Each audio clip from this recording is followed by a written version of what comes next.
Hi, I am Kathy Olson, the Adult Services Librarian at the Waynesville branch of the Haywood County Public Library. And today we're going to make homemade marshmallows. A lot easier than you would think and way more delicious than store-bought. So they're kind of fun to make and give away or just to snack on. They're really great in a cup of hot chocolate too, because today the ones we're making are peppermint flavored. So what you're going to need to make marshmallows is corn syrup, sugar, and Knox gelatin, and then a mixture of cornstarch and powdered sugar,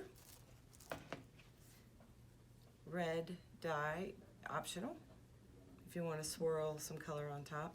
And if you want them a little stronger than a light peppermint flavor, you'd want to add a little bit of peppermint flavoring. So the first thing you want to do is make your syrup. So we're going to add 1 1/3 cups of granulated sugar. We're going to add in 2/3 a cup of corn syrup.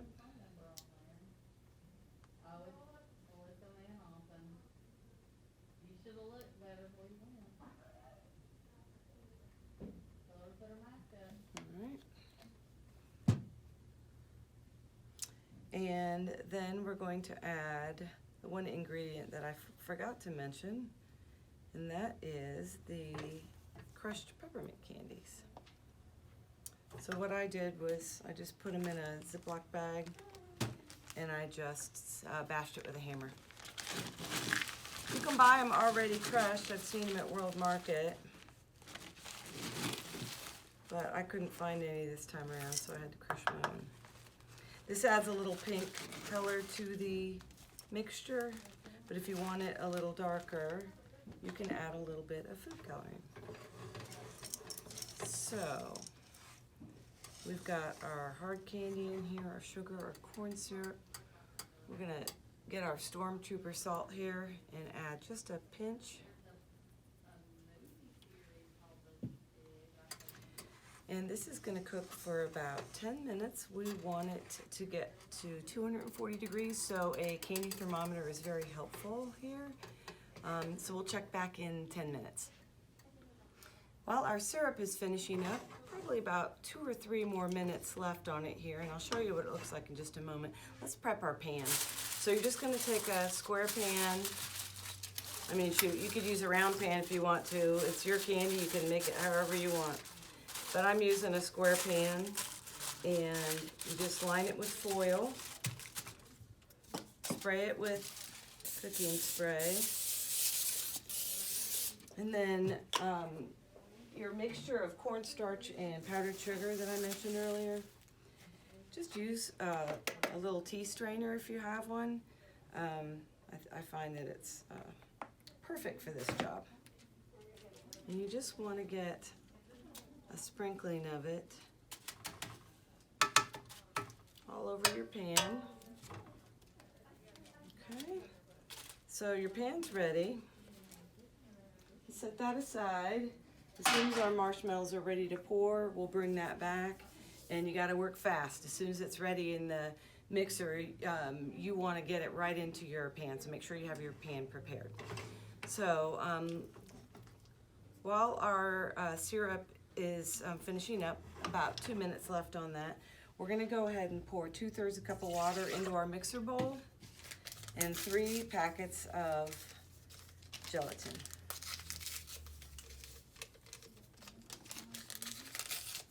And then you just turn your mixer on real quick just to mix the water and the gelatin together.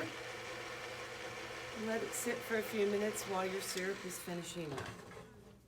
All right, so let's take a look at the syrup so you can see exactly what the texture should be.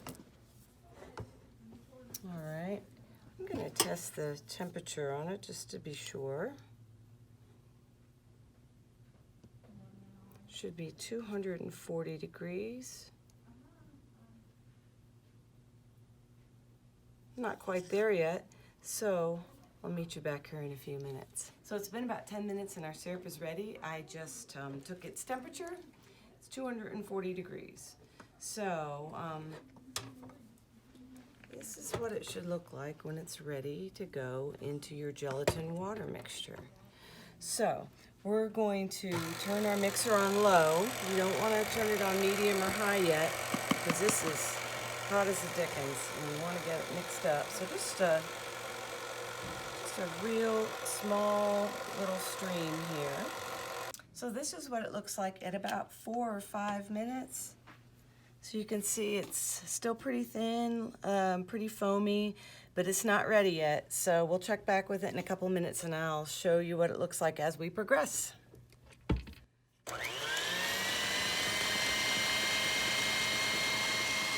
So this is what it looks like when it's almost done. I wanted you to get a sense of the texture of it.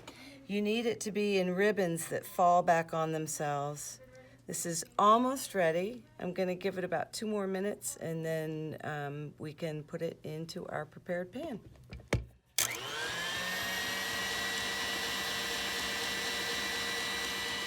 So this is what it looks like at about 10 minutes. You can see the ribbon does not break off real quickly. That's what you want. So you just want to get it into the pan pretty quickly because it starts to solidify right away. All right. Now we're ready to put it into our prepared pan. It's a beautiful thing, isn't it? And you just scrape it into your pan. And I'm going to show you how to make some pretty swirls on top with some red food coloring. All right. Now, if I wasn't on camera, I'd probably be cleaning the bowl. And Spencer, my camera guy, would probably be helping me clean the bowl. But we're not going to do that. We're not going to make you watch that. All right, so what I like to do is use the gel colorant. And I just put 4 drops. And then I use a knife to spread it. It looks really pretty on top.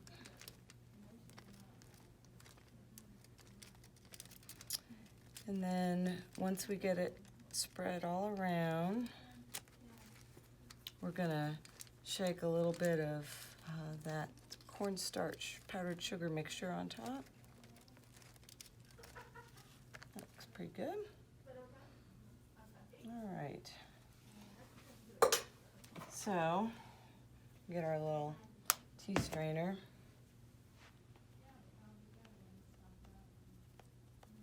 And shake this all over the surface. And you're going to leave this uncovered at room temperature for 4 to 8 hours. If your kitchen is really cold, it will happen in 4 hours. But if it's not, you're going to want to leave it sit for 8. Then I bang it, get some air bubbles out if there are any. So this is ready to sit. And this is the one that I made this morning. And so when you lift it out of the pan, you cut it into 4 squares. See, it sticks a little bit, but it's not too bad. And then I put a little bit of the cornstarch and sugar into a bowl.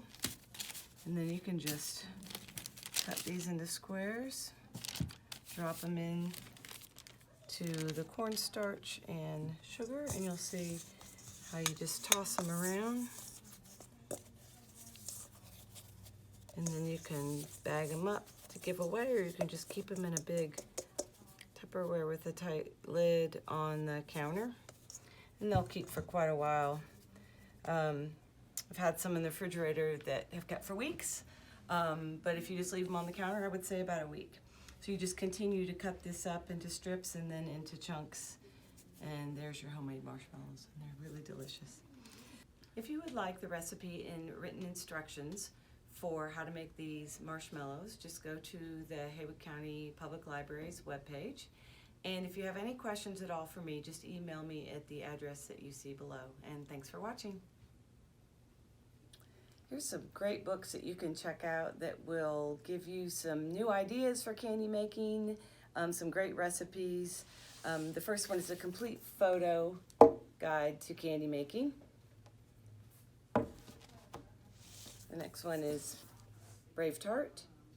This one has more than just candy. It's got how to make oatmeal cream pies and Oreos, all kinds of fun stuff in there. Candy is Magic. The Homemade Sweet Shop. And my favorite that I saved for last is Sweet Things by Annie Rigg. All kinds of great marshmallow recipes in here, along with some caramels and truffles and all kinds of great candy. So give these books a try. You can check them out from the Haywood County Public Library. Thanks.